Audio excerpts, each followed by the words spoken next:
Em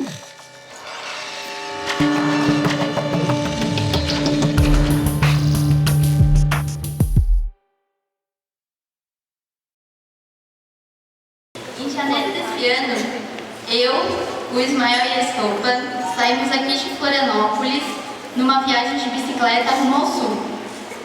Na verdade, a gente não tinha uma rota bem definida, mas a gente sabia que queria chegar no Uruguai. E a ideia era ir até onde o nosso dinheiro deixasse e documentar tudo isso em forma de vídeos. Alguns meses antes, eu e a Karina, a gente tinha decidido morar juntos e a gente saiu para procurar uma casa para alugar aqui em Floripa e a gente se assustou com os preços. Estava tudo muito caro. E essa situação fez a gente refletir mais ou menos o seguinte: se a gente precisa ter uma casa para morar, então a gente precisa conseguir pagar essa casa. E para isso a gente trabalha, passa muitas horas do nosso dia trabalhando e poucas horas de fato aproveitando a casa que a gente alugou. No fim das contas, a casa é um lugar onde a gente passa a noite, entre um dia de trabalho e outro, e é onde a gente guarda nossas coisas. E nisso, a gente começou a refletir sobre esse ter tantas coisas, sobre sacrificar o nosso tempo livre numa jornada de trabalho que às vezes nem é naquilo que a gente realmente gosta, e tudo isso apenas para a nossa sobrevivência e para a manutenção de um lar que a gente acaba nem aproveitando tanto porque está nessa de trabalhar para conseguir pagar.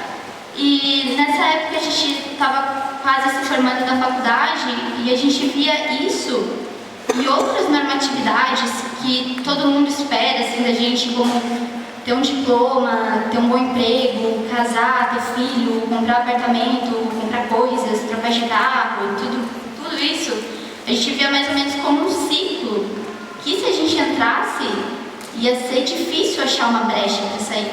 Então a gente foi procurar uma alternativa a tudo isso e conversando a gente descobriu que compartilhava de um sonho, nós três, que era viajar pelo mundo. Mas aí surgiu um outro problema, porque viajar também implica em ter dinheiro, em você ter uma estrutura, e a gente não tinha nada disso na época. E nem tem hoje. Mas, peraí, a gente fazia tudo de bicicleta. A gente ia pra praia, pra alto, trabalho, tudo de bike. Nessa época a gente já tinha ouvido histórias de algumas pessoas que tinham dado a volta ao mundo de bicicleta e também vimos, nessa mesma semana de confusão e ideias, uma matéria sobre uma família que estava viajando com seus filhos de bicicleta. Nesse momento a gente decidiu então que a gente viajaria de bicicleta e que se tinha gente levando os filhos, a Estopa também ia junto com a gente. Mas a gente tem outro problema agora, é que a gente queria garantir a nossa autonomia com relação à alimentação, a gente cozinhar a nossa própria comida, com relação à hospedagem, para a gente não depender de hotel, e ter todo o equipamento para fazer a manutenção das bicicletas e o equipamento audiovisual para documentar toda essa nossa experiência. Para conseguir dinheiro para comprar essas coisas, nós vendemos nossas roupas, nossos livros, produzimos plaquinhas de bicicleta com as frases legais, e vendemos para os nossos amigos. Então a gente conseguiu dinheiro para comprar essas coisas de segunda mão, compramos, aí então a gente montou uma página no Facebook e um canal no YouTube e chamamos o projeto de O Bonito do Caminho. Com toda essa pré-viagem praticamente pronta, a gente começou a equipar as bikes, botou tudo isso que a gente precisava em cima delas, construiu um carrinho para a Estopa, que ela foi atrás das bicicletas, e aí a gente marcou um dia no calendário para começar essa viagem. O Isma tinha acabado de se formar, eu estava em férias na faculdade e a gente decidiu que em janeiro a gente sairia daqui. A gente estava levando um mapa com mais ou menos algumas cidades só marcadas que a gente queria passar. A gente não tinha uma quilometragem mínima assim para fazer por dia e nem um ponto de chegada. A gente ia até onde o dinheiro desse mesmo. E não tinha uma data para voltar. Então a gente subiu nas bicicletas e começou a viagem. A primeira mudança que a gente notou estando viajando de bicicleta foi com relação ao horário. Agora não fazia mais sentido a gente utilizar o relógio, porque quem mandava no nosso dia era o sol. Funcionava mais ou menos assim: a gente acordava de manhã cedinho, preparava o nosso café, aí desarmava todo o acampamento, equipava as bicicletas, começava a pedalar até esquentar, ficar bem forte. Então a gente procurava uma sombra, preparava o nosso almoço, ali descansava mais um pouquinho e aí seguia pedalando até o fim da tarde, onde a gente procurava um lugar tranquilo para armar o acampamento. Mas essa não era a regra, porque exatamente isso era a grande graça dessa viagem, a gente não tinha regra. Teve uma vez que a gente precisava pedalar mais uns 18 quilômetros para chegar na próxima cidade que o nosso mapa estava marcando e começou a escurecer. E nisso a gente começou a ficar super preocupado e pedalar cada vez mais rápido porque a gente não queria ficar ali no escuro, só que não teve jeito. Anoiteceu, a gente não tinha nenhuma fonte de luz, nem um poste, nem um sinal de civilização por perto. A gente ficou naquele escuro total. Então, estava nervoso, mas quando o olho começou a se acostumar com tudo aquilo, a gente percebeu que em volta da estrada o mato estava todo brilhando. E a gente parou para ver o que era aquilo e era um vagalume, estava tudo iluminado pelos vagalumes. E a gente achou aquilo tão bonito, uma coisa tão diferente do que a gente estava acostumado a ver, que a gente parou de se preocupar, foi aproveitando, mesmo naquele momento de aflição, e logo em seguida a gente achou um gramado na frente de uma igrejinha com um torneiro e tudo, e passou a noite super tranquilos ali. Nesse momento da viagem, a gente se deu conta que não fazia sentido a gente se preocupar com amanhã, porque a gente não tinha a mínima ideia em que cidade ou em que situação a gente estaria. Isso na viagem é uma coisa bem diferente do que aqui na cidade, onde a gente tem certeza que certas coisas vão acontecer, como quando você espera para uma festa que vai ter na sexta-feira ou para um feriado na semana que vem. Na viagem não existe nada disso. As nossas duas únicas preocupações eram com conseguir um banho no fim do dia e também conseguir um lugar tranquilo para acampar, e só. Aqui na cidade, na nossa casa, a gente tem ali um chuveiro e a cama esperando por nós, e talvez por esses bens já estarem ali disponíveis, a gente acabe usufruindo deles de uma maneira quase que automática e se preocupando, esquentando a cabeça com problemas, se a gente parar para pensar, talvez não sejam tão importantes assim. E na viagem a gente percebeu que as emoções, as experiências que a gente estava tendo eram tão intensas que isso fazia com que os dias ficassem cada vez mais longos. E de fato agora 24 horas por dia eram realmente muitas horas, dava tempo de fazer muita coisa. E a gente foi percebendo também que nisso as nossas necessidades cada vez ficavam mais fáceis de serem atendidas. Como quando a gente conseguia tomar um copo de suco gelado, que era uma coisa bem difícil, ou que a gente via a estopa correndo feliz pelo meio do mato. A gente acampava em lugares muito bonitos, a gente viu o sol se pôr no mar pela primeira vez, então tudo isso fazia a gente realmente feliz. E o que é bem diferente da nossa vida cotidiana, que a gente vê que para satisfazer essas necessidades, a gente precisa de muito mais do que isso, para se sentir realmente bem. 15 dias depois da gente ter saído aqui de Floripa, a gente cruzou a fronteira, e no momento que eles carimbaram o nosso passaporte, a gente ficou muito feliz, porque um sentimento de satisfação muito grande por estar entrando no Uruguai.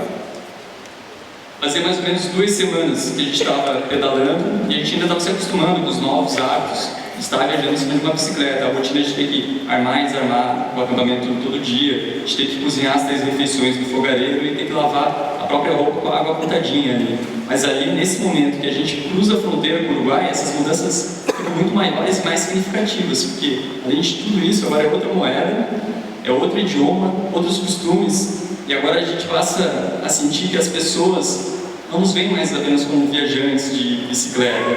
Ali no Uruguai a gente sentiu um desconforto pelas pessoas nos tratarem como turistas, e como turistas que tinham dinheiro.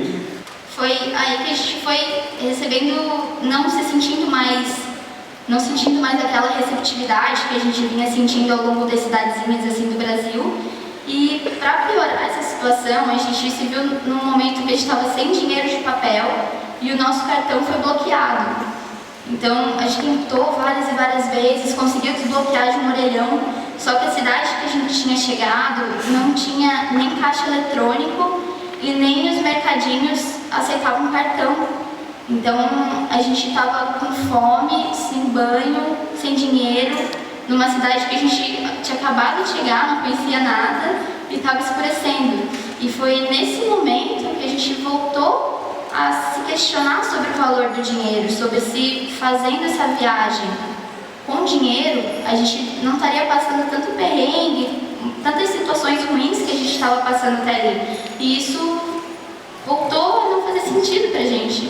Foi daí, a gente pedalou 12 quilômetros até um caixa eletrônico, a gente conseguiu sacar dinheiro, retornamos para a cidadezinha procuramos um camping e a gente decidiu que pelo menos uma noite a gente ia passar lá para tomar um banho e organizar as ideias na cabeça. Porque a gente foi dormir com essa pergunta de que se a gente tivesse dinheiro naquela situação, se a gente estaria passando por aquilo. E se que, talvez ali, naquele momento, não fosse a hora da gente voltar para casa.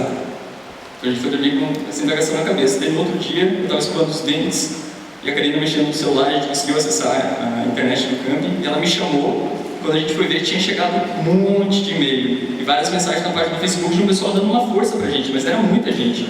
E em seguida a gente foi procurar o que disso e a gente descobriu que o mesmo site que tinha publicado a matéria do casal que viajava de bicicleta com os filhos e tinha inspirado a gente a levar a estopa, tinha também publicado uma matéria sobre a nossa viagem. Então essas pessoas vieram e foi uma troca muito legal, porque elas diziam que vendo a gente viajando com uma cachorrinha de bicicleta até outro país, fazia elas perceberem que os empecilhos que elas estavam botando para não fazerem uma viagem parecida não eram tão grandes assim. E foi aí que a gente realmente se deu conta de que a grande experiência dessa viagem, que estava engrandecendo a gente como pessoas mesmo, era exatamente essa fuga dos padrões, de viajar de avião, de só conhecer o hotel e os pontos turísticos da cidade. A gente estava acampando em lugares lindos, passando por lugares, nossa, muito bonitos e que a gente descobria por acaso. A gente acabava comendo em alguns restaurantes bem pequenininhos que só o pessoal daquela cidade comia, então era uma comida típica de verdade. E a gente começou a se sentir parte daquilo, do nosso caminho todo. E a grande responsável por isso, com certeza, foi a bicicleta. Porque viajar de bicicleta é diferente do que você estar viajando de carro e você está blindado. Você de repente está numa cidade e de repente está em outra. Na viagem de bicicleta, para chegar de um ponto ao outro no mapa, a gente tem que conquistar aquilo. Não é um motor que vai fazer pela gente, é só a nossa força de vontade e a força das nossas pernas.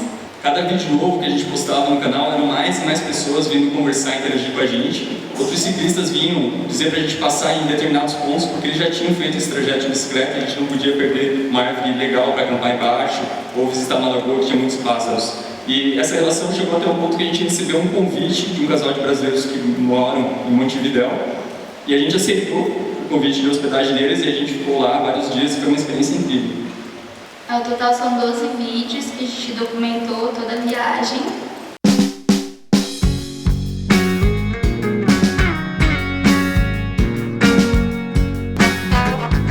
Quem nunca quis saber de onde vem tudo isso aqui e nunca fez questão de entender a coisa em si, já faz parte de nós, dá sentido pra tudo e viver. Sem notar que o mundo insiste em tentar se esconder de quem quer saber, quer e quem nessa dança de sentir. Bom, 35 dias depois do início da viagem, quando o dinheiro que sobrou dava contadinho pra gente voltar de ônibus até Floripa, a gente fez isso e terminou a viagem.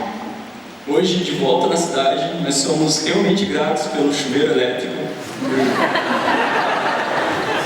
por ter uma água gelada ali disponível na geladeira para a gente poder tomar a que quiser, e por não ter que toda noite ter que encher os colchões de ar para isso canta. Acho que a grande experiência que a gente leva da viagem com relação ao equilíbrio. Hoje a gente não quer nenhuma vida que a gente tenha mais coisas do que horas livres e nenhuma vida de total desapego às coisas que hoje a gente vê como realmente importantes. Agora a gente pretende continuar viajando por onde a gente puder, levando a estopa junto sempre e filmar tudo isso para mostrar para as pessoas e quem sabe ser um pontapé inicial de quem também está buscando uma vida assim, mas está se arrumando desculpas para não começar a viver. Obrigada!